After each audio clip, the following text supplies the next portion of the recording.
C'est une des figures majeures des musiques du monde, un artiste qui n'a jamais cessé de croiser les univers et de repousser les frontières musicales. Il vient de fêter ses 80 ans et présente un nouvel album, Passion Congo. Il sera demain en concert à Paris. Bonsoir Relema. Bonsoir. Bienvenue sur le plateau du journal Afrique.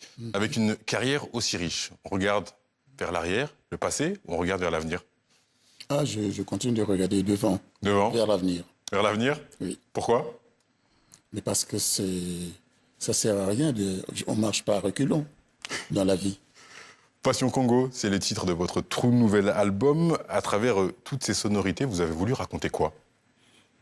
J'ai voulu raconter mon itinéraire, en fait. C'est vraiment le narratif de mon itinéraire.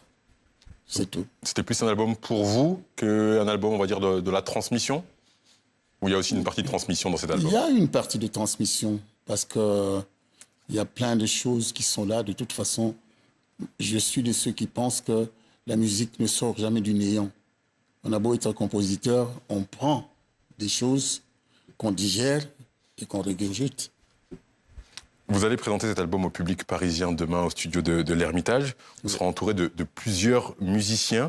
Comment justement s'est déroulée la préparation de ce projet Passion Congo avec ces musiciens qui sont italiens? Le projet lui-même, il a commencé depuis une dizaine d'années. Parce que écrire pour un quatuor à cordes, c'est un gros travail. C'est vraiment un gros travail. C'est un instrument. Les cordes exigent beaucoup, un long apprentissage pour comprendre les articulations. Tu vois, quand tu envoies l'archet vers le haut, c'est un son, vers le bas, c'est un autre son. Il y a plein d'articulations différentes. Donc j'étais étudiant, en fait. Et eux, des professeurs? Les professeurs, c'est ses amis qui ont accepté de me suivre dans mon aventure. Qui s'est adapté à qui, finalement? Eux à vous ou vous à eux? Et je pense c'est pour ça qu'on a appelé ça, finalement, partage. C'est une histoire de partage. On s'est partagé. Eux, c'est des professeurs. Hein.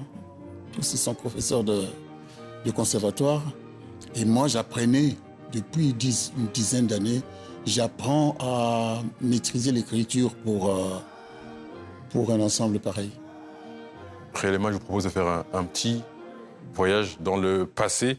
On va voir un titre qui s'appelle Iyo Yela. On en parle tout de suite.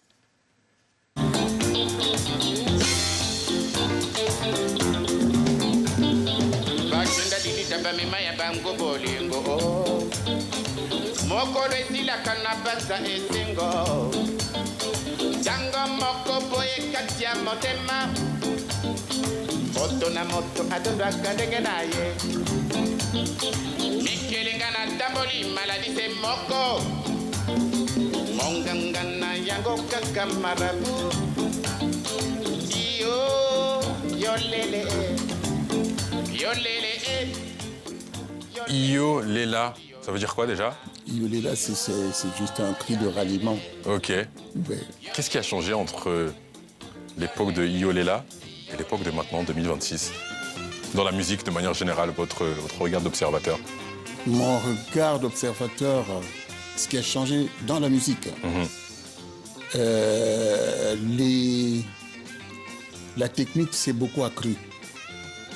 La technique instrumentale a fait des bonds formidables. Mais par contre, il y a de moins en moins de... Comment j'appellerais ça? De contenu. Parce que la virtuosité ne remplace pas le verbe. Vous allez chercher où l'inspiration, Relema? Vous venez d'avoir 80 ans. Ouais. Une carrière pleine, très longue dans la musique. Vous allez chercher l'inspiration où encore? Mais partout. À travers les rencontres? Oui, vraiment. C'est toi, c'est la personne qui m'a maquillé. Tout ça, ça fait partie de l'inspiration. Je voudrais qu'on parle d'une de vos rencontres. Manu Dibango, qui nous a quittés il y a 6 ans. Vous aviez une relation fraternelle. Vous dites qu'il fait partie de votre histoire. À quel point? Parce que c'est le premier musicien africain qui est venu jouer avec l'African Jazz. je pense que vous connaissez l'African Bien Jazz. sûr. Voilà, qui est venu jouer avec l'African Jazz et qui savait, d'après les morceaux, il peut faire du jazz. Il a composé même un twist, ce qu'on appelait, c'est une danse. Hein. Twist à Léopoldville, c'est ça? Oui, twist à Léopoldville. Donc c'est le premier exemple que j'ai vu d'un musicien qui n'avait pas déposé sa valise sur un style de musique. Il jouait tout. Il était polyvalent. Ça vous a marqué? Ça m'a beaucoup marqué, quoi. On vous a longtemps considéré comme inclassable. C'est quelque chose que vous revendiquez aujourd'hui ou quelque chose qui vous va bien? Ah, moi, ça me va bien. Inclassable? J'aime pas spécialement les classifications, vous savez. Je préfère avoir la liberté de créer sans avoir à faire quelque chose de déjà prévu parce qu'il faut jouer ça. Ça met un peu mal à l'aise. Vous n'aimez pas? Non. À quoi doit s'attendre le public demain au studio de l'Ermitage à Paris? À l'historique de mon parcours.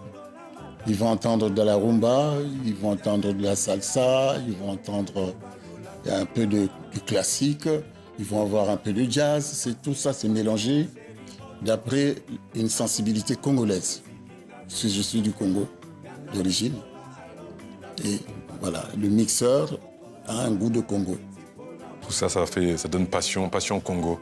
Ah, j'ai une passion pour ce pays-là.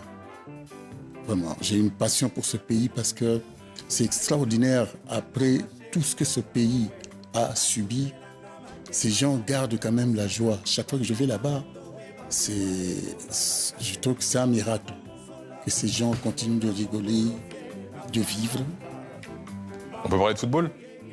Il y a 52 ans, c'était une unique participation jusqu'à maintenant du Congo en Coupe du Monde. Ça ne s'appelait pas le Congo d'ailleurs. Et vous étiez directeur du ballet national à l'époque, 74. Ah ouais, j'ai jamais été vraiment un fan de foot. Hein. J'imagine que vous êtes particulièrement heureux de cette qualification des Congolais en Coupe du Monde. Je suis très content. Vraiment, je suis très content parce que c'est pas mal d'avoir une équipe qui va... La Coupe du Monde, bah oui. Mais oui. C'est beau. Ouais. Vous allez les suivre, forcément. Merci, Je vais Relema. essayer de les suivre. Merci, Relema, d'avoir répondu à nos questions. Votre dernier projet, c'est Passion Congo. Et vous serez demain sur scène au studio de l'Ermitage pour faire vibrer les mélomanes. Merci, Relema. Merci à vous. Merci beaucoup.